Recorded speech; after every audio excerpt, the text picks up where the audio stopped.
This video is powered by the pros at Pascal Air Plumbing and Electric. Arkansas owned, Arkansas operated. GoPascal.com. All right, let's talk some more recruiting with our guy, Richard Davenport, Arkansas Democrat-Gazette and Whole Hog Sports. Richard, appreciate you jumping on as always. Let's start with Arkansas's latest transfer commit. And they had another one too, but I want to ask you about Keon Stewart, the transfer from TCU, another defensive back. Seems like Arkansas is really loaded up on these guys in the transfer portal. Yeah, that's 5 defensive backs, and with him being obviously the latest good pickup, was committed to Michigan State just recently, and I'm sure Michigan State's really happy about that. I wasn't able to talk to him. Most transfers don't really talk to the media much, like the high school guys. But I figured that Arkansas, once I heard he was on campus, once I heard that, I thought there was a very good chance of him flipping, just because he's from Texas. It's closer to home, SEC versus Big Ten, and plus the winters are a little bit milder in Fayetteville. Yeah, just for a background on him, y'all, he was originally committed to Michigan State, and I think Mel Tucker is still their coach there. So that's a big get for Arkansas to get a commitment for a kid that was committed somewhere else. I want to ask you about the other guy, Chris Rhodes. He comes out of JUCO, Butler Community College, one of those 5 DBs that you just mentioned, Richard. Yeah, good size, about 6'1", about 190 pounds. Can probably play either position, but a good pickup there. A very mature young man who already got his associate's degree and very values education quite a bit. Very mature guy. Just the communication I had with him, but they wanted obviously to add depth in the defensive backfield, and they've done that. They've done it in just every area where they were lacking, and they finished up with the defensive tackle position with the most recent commitment there from Mr. Rose, and that right there wraps up that part of that position up as far as needs. So. Probably another offensive lineman, and they'll probably be done.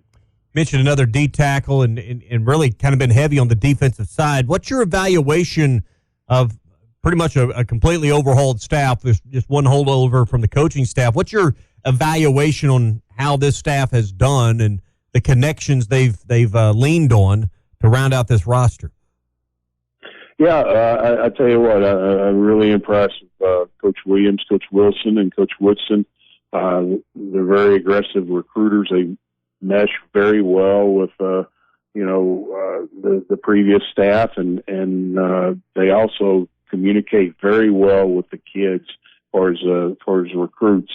They bring a lot of energy. I know Coach Williams. I mean, everybody talks about him. Just says he's just a bundle of energy. Always got a smile on his face and very positive. And I think that energy really rubs off on a lot of the kids and the parents when I talk to them. But Coach Woodson's was a strong recruiter at Florida State, and you can tell that he's going to continue that at Arkansas.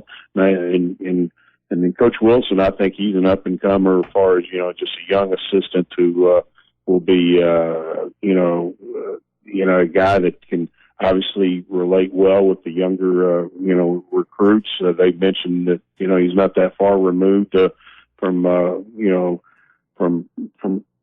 college and his playing days. So I think all those guys are pluses. There's no doubt about that. I got to believe, Richard, that as we've expanded portal recruiting and NIL and all these things, that we lay all the credit at the feet of the coaches, but there's really a lot of staff that's behind the scenes and particularly just dedicated to recruiting. We've seen that number grow. How has their roles changed? Because I got to believe that as recruiting has really become, I know it's always been year round, but it seems like there's really not a period where they're not working either on portal or the traditional high school recruiting. what these guys that are behind the scenes are doing probably become more important than we realize or evaluate. Oh, the support staff is huge. They're the ones that make initial contact, get the contact numbers for the guys in the portal, high school level too. But it is. You'd have a little bit of a lull in recruiting, but now it's. I mean, it was already nonstop without the portal, but now with the portal, it's. I mean, there was usually a little bit of a break of mid December to mid January. That there was no break. There was no break because you had a 3-day window for official visits for transfer portal guys in early January. So they were all working on that, and obviously you're seeing them bring in guys in the spring to finish up the portal recruiting, and it's I'll be honest with you, it wears me out. I can't imagine how much it wears them out, and I can just think back to Coach Petrino's staff. He had 2 GAs, Marty Biaggi, Chip Long, 2 GAs. Oh my God, the amount of support staff now is just, I haven't even really counted, but I'm going to guess it's probably about 20 guys, 20 people on the support staff that between analysts, graduate assistants, what have you. It is just it's just amazing what it is in a short period of time, because we're talking 2009, 2010, 13 years that they basically 10, 12 times more personnel than what they used to have. Well, I mean, the reality is as the revenue has grown and athletic department budgets have grown, they've had to find places to quote unquote invest that money, and recruiting support staff has certainly been an area. There's no doubt, and it really all started with Saban. I think. I don't know how many people they have on their support staff, but there's no doubt that kind of pushed everybody to they had to match it, and there's it's so much that has to be done that kind of takes a little bit of the workload off of the full-time assistants, and they need that because they're always recruiting. And now a lot of the analysts, not the analysts, but a lot of the support staff can recruit too. But the main contacts are really the assistants. We're talking with Richard Davenport this morning on a Recruiting Thursday. Arkansas Democrat-Gazette, Whole Hog Sports. Richard, we got a text from Brian in Sherwood asking about Ron Holland's status. Have you heard anything about Texas letting him out of his national letter of intent? I haven't. I mean, if it's out there, it maybe obviously that could be out there right now. I don't know. I haven't checked the last couple of days, but I know they had 30 days once he made the decision to enter to decommit or request 30 days to give him the release.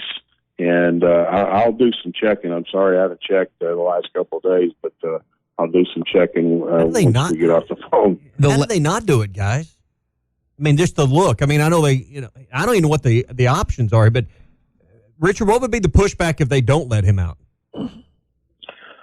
I think just from a PR standpoint, like you said, it'd be pretty tough.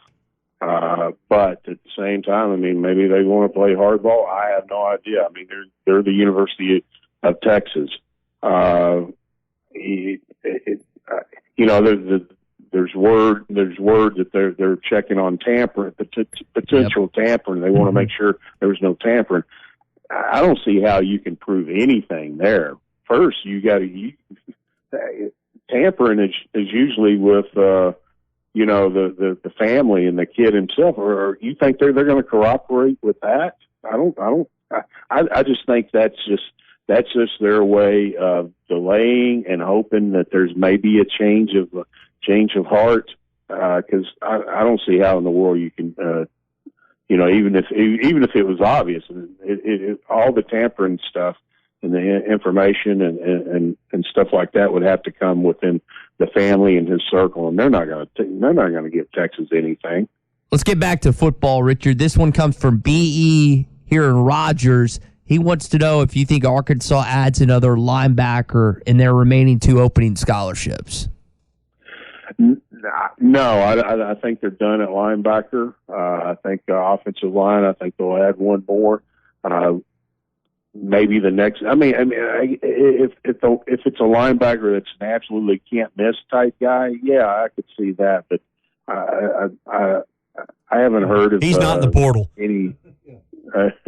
I haven't heard any linebackers' names floating around. To be honest with you, not saying it can't happen, but I would focus on one more offensive lineman, and after that, they'd only have one more slot. Would Coach Pittman keep that for a possible walk on, or put it in his pocket later? I don't know. Last question before we let you go. The 8 or 9 game SEC schedule has been a question that Hunter Yurchek has received several times this week on his pit stops. When you talk to recruits, has that question come up where they would be either for or against playing a 9-game SEC schedule? That's never been brought up, not once. Not once. I think kids look at 8 or 9 games. It's just one game difference. You're going to be playing an SEC schedule, and you're going to be playing against the best competition in the country. One game is not going to make a difference. I have not one kid, not one parent asked that. Oh, we'll leave it there, Richard. We appreciate your insight as always, man. We'll do it again next Thursday. All right, guys. We'll see you. BetOnline.ag is your number one source for all your basketball info, stats, news, and scores. Get the latest odds and lines, including the latest player reports for this year's pro basketball playoffs. BetOnline is always your sports information headquarters this season, as we have you covered for all your sports wagering needs. Basketball, MLB, NHL hockey, right down to UFC and boxing. BetOnline is the fastest and easiest way for you to get your betting info, including live betting options and your favorite casino and card games you can play right from your home. Head to the website today or use your mobile device to get in on the action. Be sure to use our promo code BELIEVE to receive your 50% welcome bonus on your first deposit. That's BLEAV. BLEAV. Bet online, where the game starts.